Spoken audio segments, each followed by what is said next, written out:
It is a culture in the school where I teach for students and the teachers to meet in different classes to discuss the challenges that could be affecting their teaching and learning in their particular classrooms or classes. In these meetings, the students share their challenges. They also share with the teachers their suggestions on how best they feel they should be either treated or be taught in order for them to learn. In these meetings, children freely share the challenges they face, and they also share the possible solutions to those challenges. Because at the end of the day, the goal is for these children to be able to learn and understand, and when exams come, they pass excellently. In one of the class meetings that we had with the students, one of the students wrote a note. When I read this note, I asked her to stand up and speak, because there was nothing to be afraid of. All the teachers were present, and her issues were very, very important. So we needed to hear them. She said that many times teachers blame us when we fail to perform. Even our parents blame us when we fail to perform. But there are certain things that we as children, we don't have control over, and therefore we shouldn't take the blame for failing to perform. For example, she cited, "It is you, the teachers, who sit and plan what you want to teach us. You don't involve us in the planning. You simply come to class and start teaching. Our work is to learn. We only wait for you to get to know what we are going to learn." Many times, the teachers teach in a way that we don't understand. And when we try to ask, sometimes the teachers are not ready to give attention to the questions that we have asked. You feel you are caught up by time. So you sometimes rush through what you are teaching. Some teachers simply come and write the notes on the chalkboard. They read through the notes and they think they have taught. We have nothing to do as children. We simply write the notes, and that is what you want us to do. We simply write the notes. As children, we cannot tell the teacher how to teach us. But I want the teachers to know that there are some methods used to teach us, and we are not picking anything. I asked her to elaborate more. She says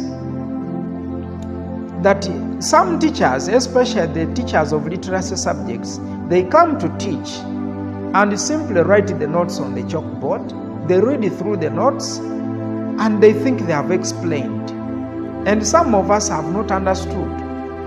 There are no instructional materials. Everything is theoretical. It is abstract. We cannot pick anything. And that is why when some of the questions come and they are covering those concepts, we can hardly remember anything. Every teacher that was in the meeting kept quiet and looked at the girl. Every student looked at the girl speaking. From that meeting, we convened a teachers' meeting to digest deeper what this girl was talking about. And she was right.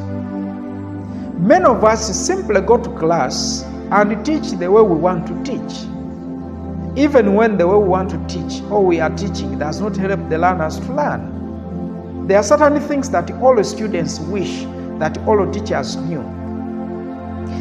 One Chinese scholar called Confucius made this statement. He said that when I hear, I forget. When I see, I remember. But when I do, I understand. I took time to read and try to study about how children learn and how well we can remember, or how well we remember what we have learned. I discovered that students remember only 10% of what they read. Unfortunately, many of us, the teachers, are only giving notes to the children. Their books, their bags are full of books with notes. But I want you to remember that they can only remember only 10% of what they read. So when you come to class and teach, give children notes to copy. Just know that they will only be able to remember 10% of what you have taught. or what you have given them to write as notes. Students remember only 20% of what they hear. I remember in one video I told you that children do not learn by what we tell them.